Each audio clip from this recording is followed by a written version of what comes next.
जय श्री कृष्ण दोस्तों, स्पिरिचुअल राही YouTube channel पर आपका स्वागत है। अगर लोग आपका मजाक उड़ाते हैं, आपको नीचा दिखाते हैं, तो वीडियो को अंत तक जरूर देखना और चैनल को अभी तक सब्सक्राइब नहीं किया है तो सब्सक्राइब कर लो। तो चलिए वीडियो की शुरुआत एक कहानी से करते हैं। एक गांव में एक पंडित रहता था। उसे अपने व्याकरण ज्ञान पर बड़ा अभिमान था। वो जिससे भी मिलता अपने व्याकरण ज्ञान का बखान करने लगता। एक दिन उसे नदी पार करके दूसरे गांव जाना था। वो नदी किनारे पहुंचा और एक नाव में बैठ गया। नाविक नाव चलाने लगा। अपनी आदत अनुसार पंडित अपने व्याकरण ज्ञान का बखान करने लगा। उसने नाविक से पूछा, क्या तुमने व्याकरण पढ़ा है?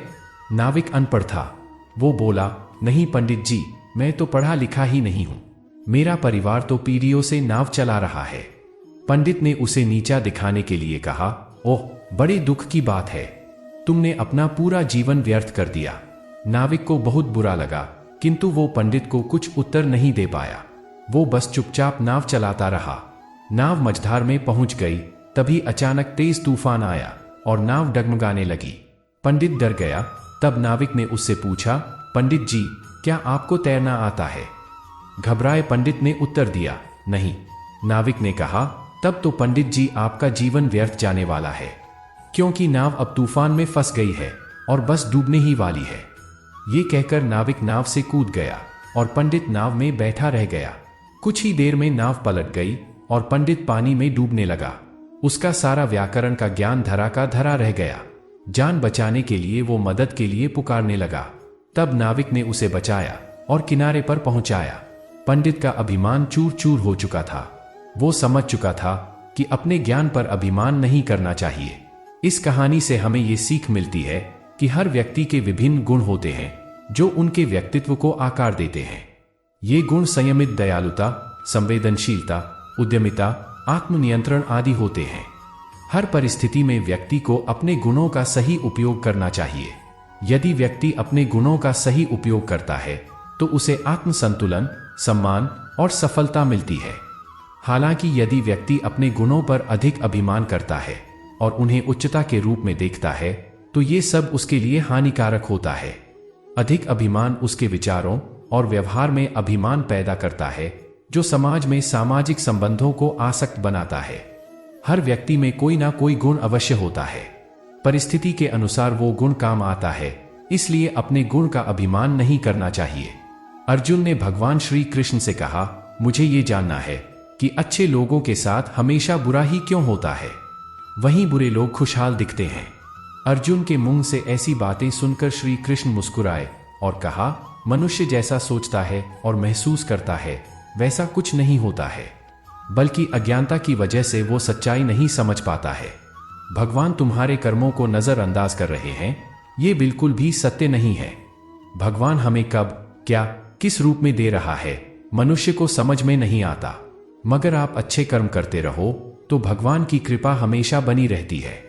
इसलिए अपने अच्छे कर्मों को बदलना नहीं चाहिए, क्योंकि इसका फल हमें इसी जीवन में मिलता है।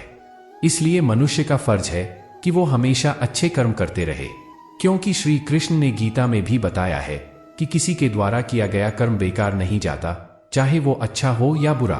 आप कितने भी अच्छे कर्म कर लो, लेकिन समाज आपके बुरे कार्यों को ही सदैव याद रखता है। इसलिए लोग क्या कहेंगे, ये सोचने से बेहतर है कि आप अपना कर्म करें। जन्म लेने वालों के लिए मृत्यु उसी प्रकार निश्चित है जितना कि मरने वालों के लिए जन्म लेना। इसलिए इस विषय पर शोक मनाना व्यर्थ है। गीता में कहा गया है कि जो इंसान किसी की कमी को पूरा करता है वही सही अर्थों में महान होता है। तुम्हारे साथ जो हुआ वो अच्छा हुआ, जो हो रहा है वो भी अच्छा है, और जो होगा वो भी अच्छा ही होगा। गीता के अनुसार जिंदगी में हम कितने सही है और कितने गलत, ये केवल दो लोग ही जानते हैं, एक परमात्मा और दूसरी अंतरात्मा। जब तक शरीर है तब तक कमजोरियां तो रहेंगी ही। इसलिए कमजोरियों की चिंता छोड़ो और जो सही कर्म है उस पर अपना ध्यान लगाओ। श्री कृष्ण अर्जुन से कहते हैं, तुम भला क्यों रोते हो? तुमने जो खोया, क्या वो तुमने पैदा किया था? आज जो तुम्हारा है वो कल किसी और का होगा, क्योंकि परिवर्तन ही संसार का नियम है। किसी का अच्छा ना कर सको तो बुरा भी मत करना, क्योंकि दुनिया कमजोर है लेकिन दुनिया बनाने वाला नहीं। यदि कोई व्यक्ति विश्वास के साथ इच्छित वस्तु को लेकर नित्य चिंतन करता है तो वो जो चाहे वो बन सकता है। सच्चा धर्म यह है कि जिन बातों को इंसान अपने लिए अच्छा नहीं समझता उन्हें दूसरों के लिए भी प्रयोग ना करे। कोई भी व्यक्ति अपने विश्वास से बनता है। वो जैसा विश्वास करता है उसी अनुरूप बन जाता है। मन अशांत है और उसे नियंत्रित करना कठिन है, लेकिन अभ्यास से इसे वश में किया जा सकता है। श्री कृष्ण कहते हैं, मेरे लिए समस्त प्राणी समान है, ना कोई मुझे अत्यधिक प्रिय है ना ही कम, लेकिन जो मेरी भक्ति पूरे मन से करते हैं मैं सदैव आवश्यकता पड़ने पर उनके काम आता हूं। मन की शांति से बढ़कर इस संसार में कोई भी संपत्ति नहीं है। जो मनुष्य फल की इच्छा का त्याग करके केवल कर्म पर ध्यान देता है वो अवश्य ही जीवन में सफल होता है। जो व्यक्ति क्रोध करता है उसके मन में भ्रम पैदा होता है जिससे उसका तर्क नष्ट हो जाता है और तभी व्यक्ति का धीरे धीरे पतन होने लगता है। जब इंसान की जरूरत बदल जाती है तब इंसान का बात करने का तरीका भी बदल जाता है। जीवन में सफलता का ताला दो चाबियों से खुलता है, एक कठिन परिश्रम और दूसरा दृढ़ संकल्प। कठिन परिश्रम से बचने के लिए व्यक्ति को भाग्य और ईश्वर की इच्छा जैसे बहानों के बजाय चुनौतियों का सामना करना चाहिए। गीता में कहा गया है कि कोई भी अपने कर्म से भाग नहीं सकता, कर्म का फल तो भुगतना ही पड़ता है। मनुष्य को अपने कर्मों के अच्छे और बुरे फल के बारे में सोचकर चिंताग्रस्त नहीं होना चाहिए। जो मनुष्य प्रतिदिन खाने, सोने और आमोद प्रमोद के कार्यों में लिप्त रहता है वो नियमित तौर पर योग अभ्यास करके समस्त कलेशों से छुटकारा पा सकता है। जब इंसान अपने काम में आनंद खोज लेते हैं तब वो पूर्णता प्राप्त करते हैं। श्रीमद् भागवत गीता का मुख्य उद्देश्य मानव कल्याण करना है, इसलिए प्रत्येक मनुष्य को सदैव मानव कल्याण की ओर अग्रसर रहना चाहिए। श्री कृष्ण कहते हैं कि माफ करना और शांत रहना सीखिए। ऐसा करने से आप ऐसी ताकत बन जाओगे कि पहाड़ भी रास्ता देंगे। व्यक्ति को अपनी इंद्रियों को वश में रखने के लिए बुद्धि और मन को नियंत्रित रखना होगा। जो होने वाला है वो होकर ही रहता है और जो नहीं होने वाला है वो कभी नहीं होता। ऐसा निश्चय जिनकी बुद्धि में होता है उन्हें चिंता कभी नहीं सताती है। किसी भी व्यक्ति को ना तो समय से पहले और ना ही भाग्य से अधिक कुछ मिलता है, लेकिन उसे सदैव पाने के लिए प्रयत्नशील रहना चाहिए। इंसान हमेशा अपने भाग्य को कोसता है, ये जानते हुए भी कि भाग्य से भी ऊंचा उसका कर्म है जो उसके स्वयं के हाथों में है।